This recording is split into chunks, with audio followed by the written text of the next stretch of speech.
대치동 이야기 시청자 여러분 안녕하세요. 오늘은 고교를 선택할 때 고려해야 할 사항에 대해서 말씀드릴까 합니다. 남자 고등학교를 갈 것이냐, 또 여고를 갈 것이냐, 아니면 공학을 진학할 것이냐에 따라서 고민들이 있으실 것 같아요. 저는 고등학교와 중학교를 좀 나누어서 다르게 생각해야 될 것 같아요. 중학교의 경우라면 저는 공학을 100% 추천합니다. 남자와 여자는 각각 잘하는 것, 장점, 그리고 집중하는 것이 다르기 때문에 서로의 생활을 보면서 배울 수가 있어요. 예를 들자면 남학생들 같은 경우에는 본인이 아는 것은 굉장히 많지만 그것을 포장하는 것에 소홀히해요. 내가 잘하면 됐지, 내가 알면 됐지, 내가 최고야, 그러고 말거든요.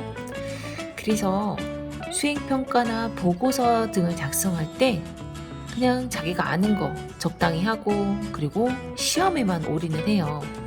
근데 현재 내신은 시험 성적에 수행평가 몇 프로 이렇게 반영을 하기 때문에 수행평가 점수도 되게 중요하거든요.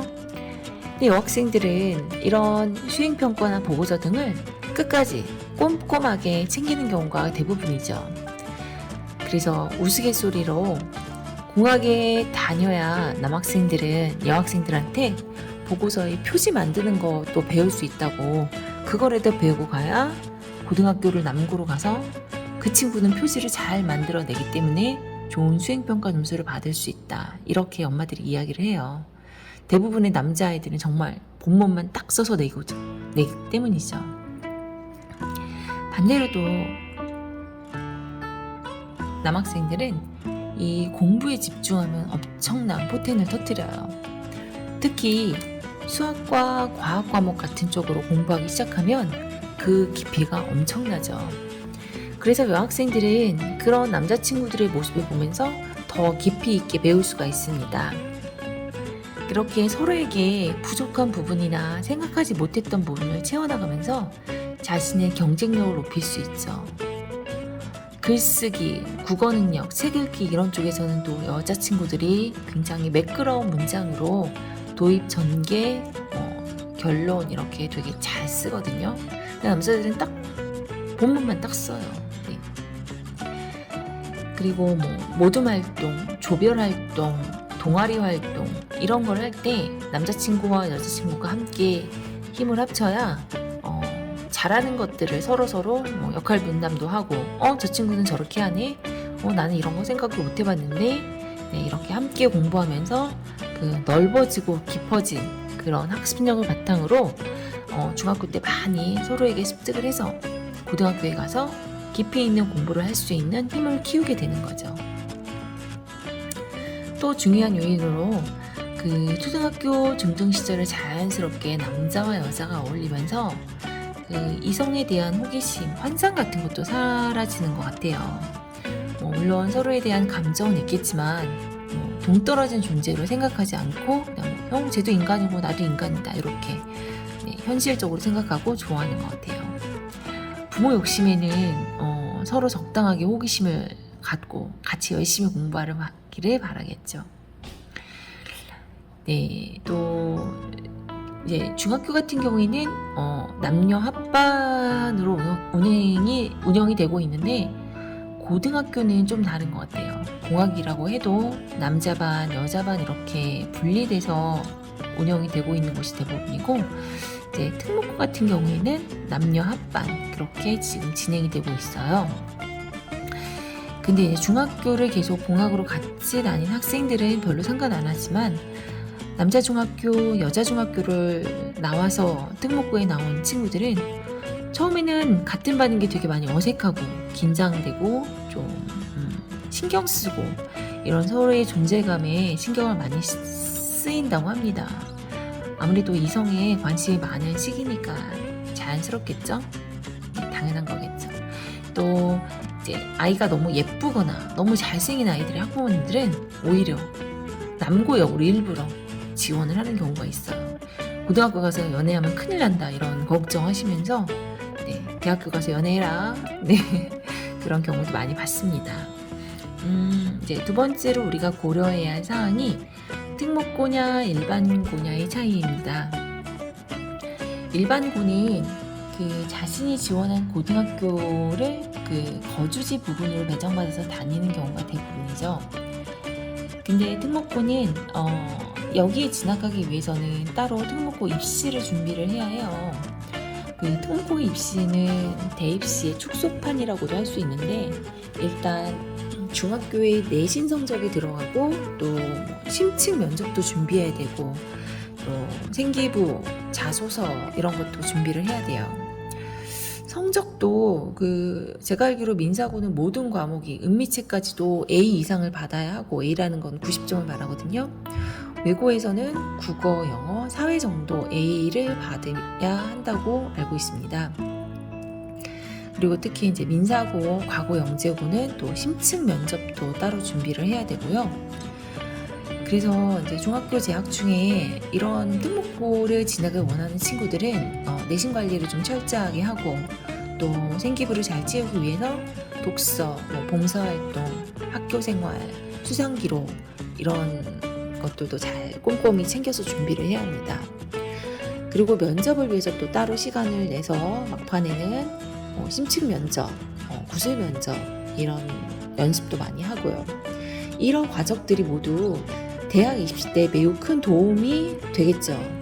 이미 한 번에 큰 입시를 치른 경험이 있기 때문에 처음 입시를 준비하는 일반고 아이들보다는 조금 더 유리한 입장에서 출발할 수 있습니다. 떨림이 좀 덜하겠죠? 그리고 또 이제 중학교 때 3년을 준비해서 고등학교를 특목고를 갔기 때문에 내가 고등학교 3년간 나의 스토리를 준비하기 위해서 무엇을 어떻게 해야 하는지에 대한 밑그림을 그리고 한 단계 한 단계 차근히 준비를 할 수 있습니다. 그리고 또 면접 날에도 조금 더 당당하게 그렇게 면접을 할 수 있죠. 근데 이에 반해서 이제 문제는 내신 성적이에요. 중학교 성적이 A 이상을 받아야 하는 친구들이기 때문에 A라는 거는 성실함을 나타내는 것이거든요. 그래서 특목고 아이들이 거의 대부분의 아이들이 공부를 열심히 하죠. 그래서 좋은 내신을 받기가 상당히 어려워요. 특목고 아이들 중에는 시험이 끝날 때마다 한 명씩은 또 자신이 원하지 않는 성적이 나와서 일반고로 전학을 가는 경우도 볼 수 있어요. 중학교 때 나름 전교권이었던 아이가 특목고에 가서 9등급, 8등급을 받으면 그 절망감을 이겨내는 것이 쉽지 않죠. 치열한 경쟁으로 인해서 고등 3년은 그 내신의 지옥을 맛보지만, 또 반대로 이렇게 치열하게 공부를 하다 보니까 아이들이 수능 시험은 되게 잘 봐요. 그래서 정시에서 합격하는 율도 굉장히 높다라고 저는 들었어요. 특히 이제 정시가 40%나 확대됐으니까 이 새로운 입시 체제에서도 저는 특목고 아이들이 좀 두각을 계속 나타내지 않을까 그렇게 생각이 됩니다. 그럼 일반고라고 해서 1등급 받기가 쉬울까요? 또 그건 절대 아니라고 해요. 개중에는 중학교 때 특목고를 준비를 하다가 요즘에 막판에 좋은 내신을 받기 위해서 전략적으로 일반고를 선택하는 아이들이 또 생겨나기 시작했어요. 이 아이들은 특목고를 준비하니까 외고나 국제고를 준비한 친구들은 국어, 영어를 중심으로, 과고나 영재고를 준비한 친구들은 수학 과목을 중심으로 해서 엄청난 선행으로 하기 때문에 1등급을 이 아이들이 다 차지를 하고 있다고 그래요. 그래서 일반고나 특목고나 1, 2등급은 매우 어렵다는 그런 어머니들의 그런 얘기를 많이 들었습니다. 다음으로는 대치동 고등학교를 갈 것이냐 아니면 타 지역으로 갈 것이냐에 대한 고민이 있으실 것 같아요.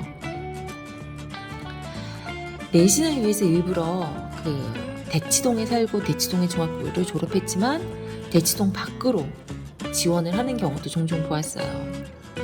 아무래도 이 지역은 선행을 많이 한 친구들이 대부분이기 때문에 내신의 부담을 느끼게 해서 나는 차라리 대치동 밖에서 좋은 내신을 받겠다. 그래서 수시로 학교장 추천으로 대학을 가겠다. 이렇게 전략적으로 선택을 하는 거죠. 특히 특히 블라인드 전형으로 생기부에 그 자신의 출신 학교가 나오지 않도록 하기 때문에 이 경향이 더욱 두드러집니다. 지금 현재 대학교 1학년 아이들은 그래서 고3 때 생기부 정정을 엄청 했다고 그래요.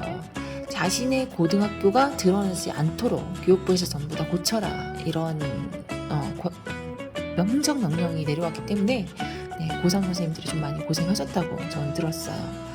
그래도 티를 안 낸다고는 하지만 대학에서는 이 고쳐진 생기부를 어떻게 보는지 또 궁금은 하네요.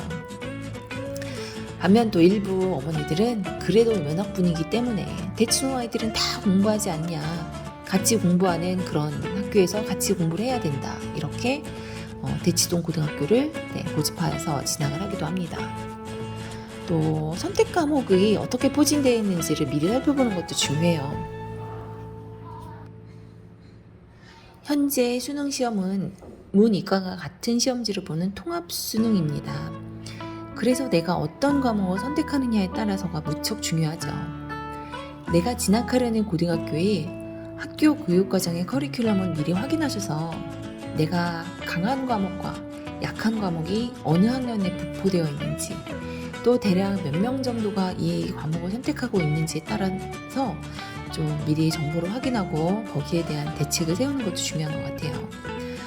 시반 학교는 수화수두 화통을 같이 나가는 학교도 있고, 또 과학에서도 화생지를 2학년 때 같이 나가는 학교도 있고, 이렇기 때문에 만약에 부담스럽다 싶으면 미리 그 과목에 대한 선행도 좀 어느 정도 해가지고 가야 됩니다. 또 제2외국어의 과목에는 무엇이 있는지, 내가 혹시 해외 치료의 경험이 있다면 그 나라의 언어를 가르치고 있는 그런 학교가 좀 더 낫겠죠?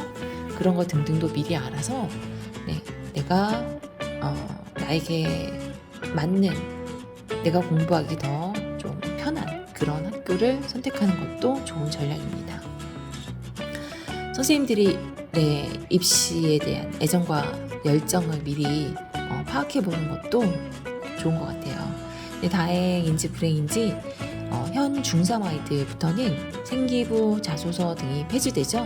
그래서 독서 활동, 봉사 활동, 학교 생활, 수상 실적 등등을 신경 쓰지 않고 정말 공부만 열심히 하면 될 것 같아요. 말은 쉬운데 공부라는 게 사실 참 어렵죠. 자신이 가고 싶어 하는 그런 고등학교에 대해서 미리 잘 생각하고 고민해서 내가 원하는 고등학교에 모두 다 진학해서 공부도 열심히 하고 고등학교의 좋은 추억도 많이 쌓기를 응원하겠습니다.